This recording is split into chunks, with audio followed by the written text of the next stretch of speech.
Like Clem slash fan fiction. It has been indelibly burned into my brain ever since. I cannot get it out.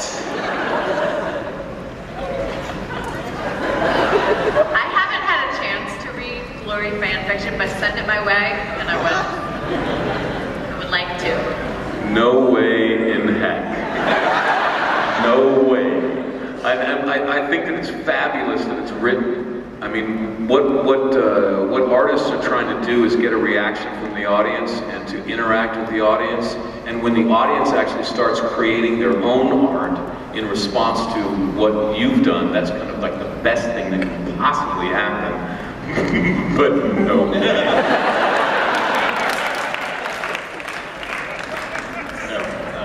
Yeah. I've heard about some standard trial stuff.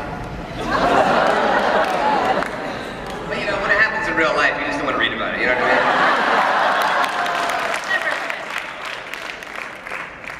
mean? It just pales in comparison to the real thing. Yeah. Oh, look at house! Hello. I'm Ashley, and two things. First, what was the hardest episode or scene for you in Buffy emotionally? Like, which one did you have to like really psych yourself up for and go for? Probably like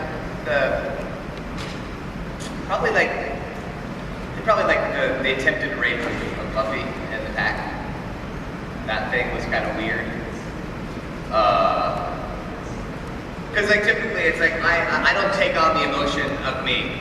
Like to me, acting is I'm pretending to be somebody else, and there are a lot of different ways of acting, a lot of ways to kind of bring out your own inner turmoil. But I could pretty much leave it at when I was done with it, and that was that particular part of my brain.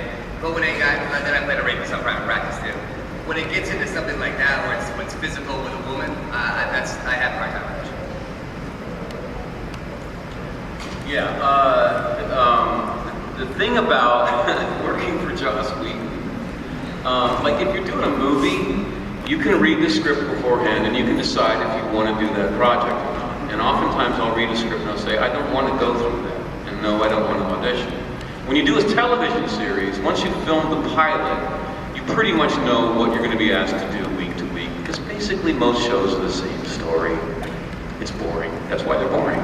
But with Joss, you never know what you're going to be asked to do. You're contractually obligated to do whatever you're told, but you have no idea week to week what that's going to be. And that, like Nick, when it came to that bathroom scene, no one asked me if I wanted to do this. If I see that on television, I turn it off before I break the television. If I know that that's in a movie, I don't go to see that movie. I don't like that.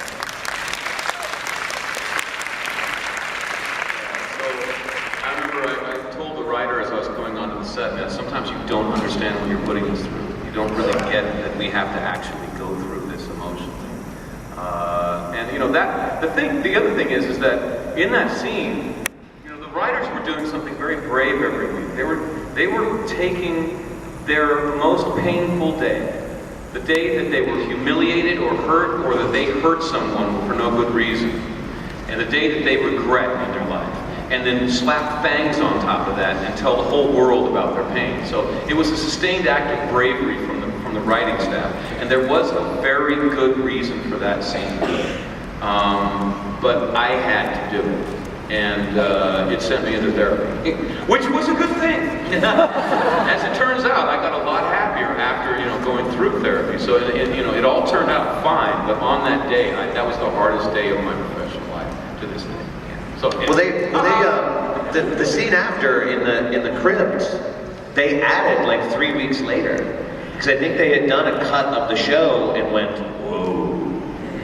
And the scene between you and I in the crypt, they added later to try to give a little comedic and also to sort of soften Spike's, or give something, because I think it came across a little harsher than they had even anticipated. Yeah, I know, they told me that, like, we didn't think it was going to be that harsh. And I was like, what? Read the scene!